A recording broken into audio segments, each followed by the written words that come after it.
welcome back to another video of how to use basics. In this video, we are going to learn how to import an existing wallet on Dawn Wallet. Launch the Dawnkeeper application on your device. On the home screen, you can see name of your wallet. Click on it. After that, click on Tap Wallet button.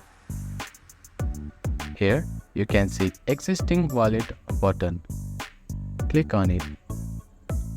Now, if you have a recovery phrase which is usually 24 words, type all of your 24 words.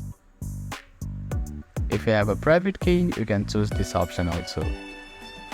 Enter your recovery phrase in the correct order. Make sure there are no extra space or typos. If you used to choose a private key, paste or type a private key on the desired field. Review the information and tap on Continue button. The app will validate the recovery phrase and import your wallet. Once the process is completed, you should see your imported wallet along with its balance and transaction history. After importing, ensure you have securely stored your recovery phrase and any related credential for future access. By following these steps, you can successfully import an existing wallet into your Dawn wallet, allowing you to access and manage your assets conveniently. Thank you for watching this video. Please do not forget to like, share and subscribe to our channel and comment down if you have any queries.